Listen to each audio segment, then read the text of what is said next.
In September of 2022, Hurricane Ian erased an entire Florida island from the map. The only bridge in collapsed into the bay, homes vanished, residents who sheltered in place were stranded for days waiting on boats to come rescue them. Most people assumed this island was finished, that it had become just another forgotten footnote of a storm, a cautionary tale. But 3.5 years later, something nobody expected is happening. Locals are quietly moving back. Buyers from across the country are starting to figure out what's here. And the island is, against all odds, becoming one of the most interesting places to land in all of Southwest Florida. I'm talking about Pine Island. By the end of this video, you're gonna know more about it than 90% of the people who've lived in Lee County for a decade. The good, the bad, the genuinely ugly, and the parts that I think are gonna surprise you. So let's get into it. Let's start with the basics, because most people who live in Florida couldn't point to Pine Island on a map. It's the largest island on Florida's Gulf Coast. 17 miles long, sitting in Pine Island Sound, tucked between Cape Coral, mainland, and the barrier islands of Sanibel and Captiva. You get there one way and one way only. You drive west out of Cape Coral on Pine Island Road, you cross over a stretch of mangrove flats, you pass through the artist village of Matlacha, and then you cross the little Pine Island Bridge onto the island itself. That's it. One road in,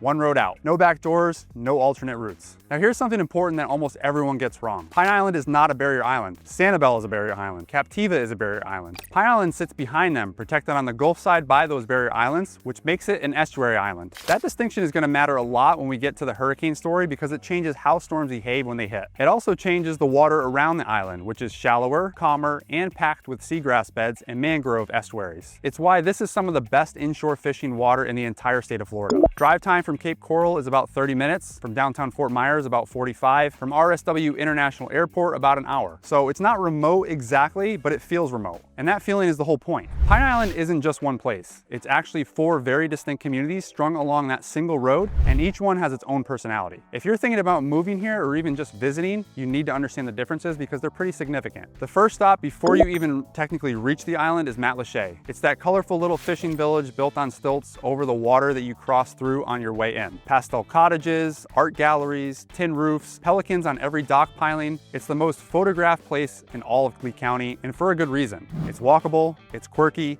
it's the gateway. If you ever seen an Instagram post of Southwest Florida that made you stop scrolling, there's a decent chance it was taken in Matlacha. Once you cross the bridge onto the Pine Island proper, you head north or south. Go north and you'll eventually hit Bokeelia at the very top of the island. This is the working fishing village of the bunch. Deep water access to Charlotte Harbor and the Gulf. Commercial shrimp boats, mangroves, and palm farms. Bokeelia is the oldest feeling part of Pine Island. It's where you go if you want the Florida that genuinely doesn't exist most other places anymore. Right in the geographic middle of the island is Pine Island Center. This is the practical heart of the community. It's where you'll find the Winn-Dixie, the library, the post office, the elementary school, the main hardware store. If Pine Island has a downtown, this is it, although calling it a downtown is generous. And then you head south and you eventually reach St. James City at the southern tip. St. James City is the canal community. It's the closest Pine Island gets to the Cape Coral feel, with hundreds of homes built on a grid, saltwater canals offering Gulf access. But unlike Cape Coral, St. James City still has that small town texture. The bars are dive bars, the restaurants are mom and pop. It's the most popular part of the island for boaters because of that direct Gulf access. 4 towns, 17 miles, 1 road.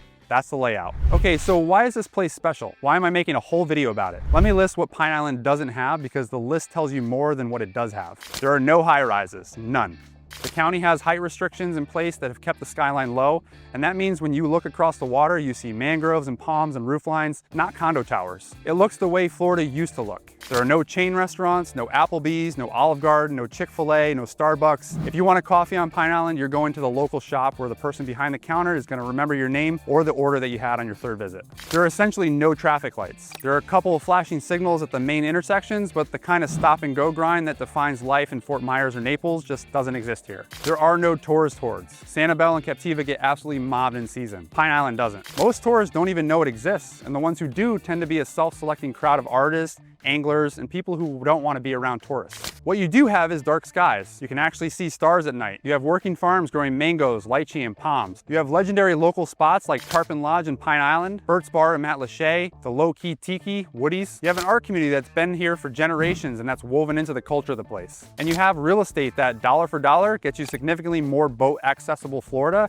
than just about any comparable location on the Gulf Coast. Now we have to talk about the part that makes a lot of people nervous, because in the span of about 2 years, Pine Island took 3 of the worst beatings any community in Florida has taken in modern history. It started with Ian, September of 2022. Category 4 at landfall, almost a 5 just by a couple miles per hour. High wall passing directly over the island. The storm surge was catastrophic. The little Pine Island bridge, the only way on or off, was washed out and collapsed into the bay. The island was completely cut off from the rest of Florida. People who sheltered in place ended up stranded for days with no power, no water, and no way to get help except by boat. Volunteers and private vessels ran rescue operations out of Cape Coral marinas, ferrying people off the island one by one. The damage when crews finally got back in was hard to look at. Matlacha's colorful cottages, the ones in all those Instagram photos, were just gone.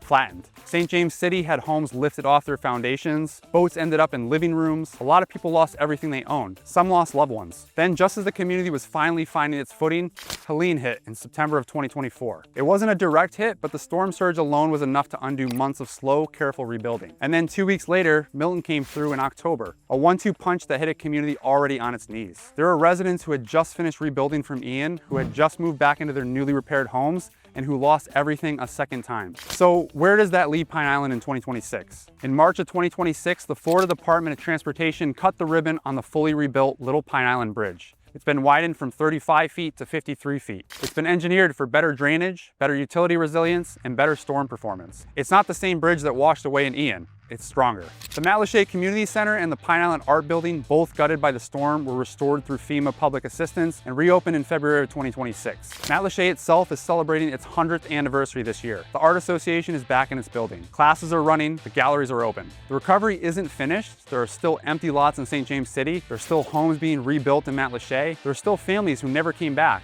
But the bones of this community, the parts that make it Pine Island, are back. And that's what makes the next part interesting. Let me walk you through what an actual day on Pine Island looks like, because the lifestyle here is different from anywhere else in Lee County. You wake up to no traffic noise, maybe a rooster somewhere, maybe the wind in the palms. You make coffee, you walk out to the dock if you have one, and you watch dolphins go by. That's not me being romantic, that's just what happens. The water is right there. If you work from home, your day looks pretty much like it would anywhere except quieter. Internet speeds on the island used to be a problem. They're a lot better now, with fiber having been pushed out to more neighborhoods during the rebuild, but there are still pockets where you're gonna want to verify service before you commit to a property. So if you need to get to the mainland, you're looking at 30 minutes minimum to reach the Cape Coral big box stores. The trip to Costco, Target, Home Depot, that's all planned events, not an errand. Most residents adapt by batching their trips. You go in once or twice a week, you stock up, and you come back. Groceries on the island are limited. Winn-Dixie covers the basics. Anything specialty, you're driving to Cape Coral. Restaurant variety is also limited compared to the mainland, but the local spots that exist are loved fiercely by the people who live here. Healthcare is the one I want you to take seriously. The nearest full-service hospital is in Cape Coral. If you have a serious medical emergency, you are at least 30 minutes from a trauma center, and that's in ideal traffic conditions. Many residents handle this by maintaining strong relationships with their primary care provider, keeping medications well stocked, and being honest with themselves about whether this distance works for their stage of life. The social fabric is the part that surprises people. Pine Island is small enough that within 6 months, you'll know your neighbors, your bartender, the woman who runs the produce stand,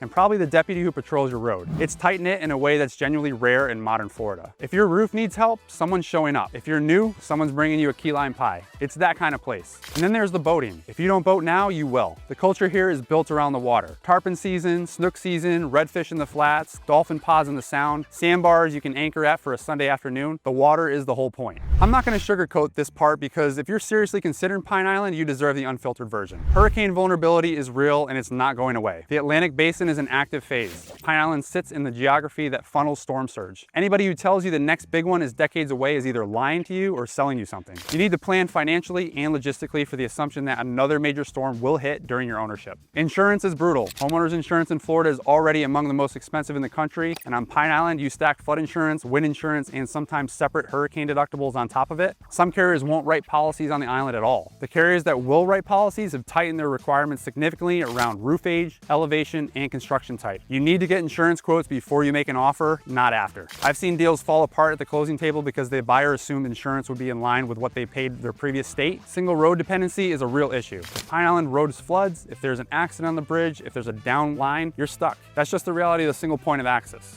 Building costs are higher here than on other mainland. Everything has to be trucked in across that one bridge. Labor is harder to schedule. If you're buying with the intention of remodeling, budget more than you think and add time to your timeline. Property tax and FEMA flood zone realities can swing your monthly nut by hundreds hundreds of dollars in either direction. Two houses on the same street can be in different flood zones with completely different insurance pictures. You have to look at every property individually. And then there's what I'll call rebuild fatigue. Some longtime residents went through Ian, Helene, and Milton in a row, and they're done. They've sold and moved inland. That's part of why inventory exists on the island right now. You're often buying from somebody who loves this place, but who has decided they can't do it again. Take that seriously. It's not a reason to buy, but it's a reason to be clear-eyed about what you're signing up for. Let me tell you exactly who thrives here and who doesn't. Pine Island is right for you if you're a boater or an angler. Full stop. If your weekends already revolve around being on the water, this place is gonna feel like you finally moved to the right address. It's right for you if you're an artist, a writer, a retiree, or a remote worker who values quiet and authenticity more than amenities and excitement. The place here is genuinely slower, and the people who love it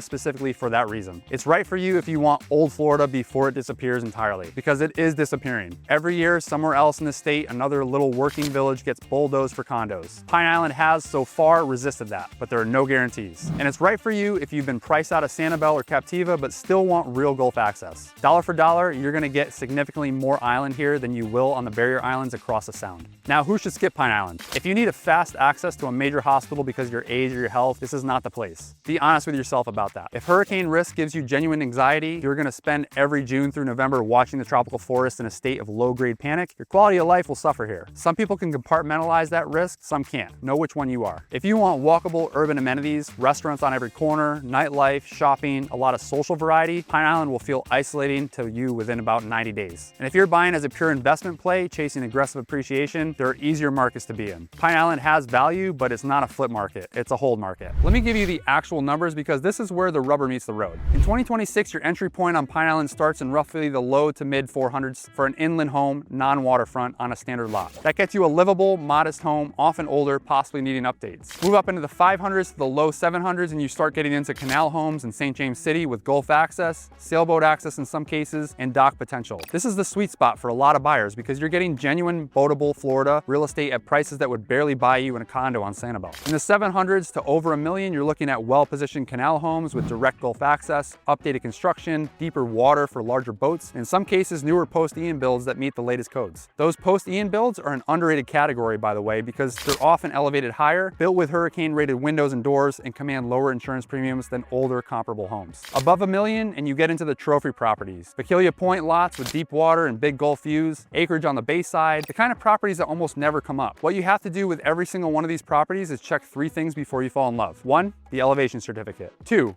the FEMA flood zone. And 3, the construction date and whether it meets the current code. Those 3 data points are gonna drive your insurance picture, and your insurance picture is gonna drive a true monthly cost. A $600,000 house with a bad numbers on those 3 points can cost you more per month than an $800,000 house with good numbers. That's not an exaggeration. Here's the thing about Pine Island that I keep coming back to. This place got hit harder than almost anywhere else in Florida in the last few years. The bridge collapsed, the art village got flattened, residents lost everything, in some cases twice. By every reasonable expectation, this should be a place in permanent decline. It isn't. The bridge is rebuilt and stronger than before. The community buildings are back open. Matt Lachey is celebrating 100 years. New homes are going up to higher standards than what was here before the storms. And the people who chose to come back or to come for the first time are the kind of people who chose this place on purpose. That's the version of Pine Island that exists in 2026. Not the version from the news coverage in 2022. Not the version your friend who drove through once in 2019 will describe. A working, recovering, surprisingly resilient island that's quietly becoming one of the most interesting buys in Southwest Florida for anybody willing to look past the headlines and see what's actually there. If you're seriously considering Pine Island, please feel free to reach out to me. I know the streets, I know the inventory, I can give you all the information that you're looking for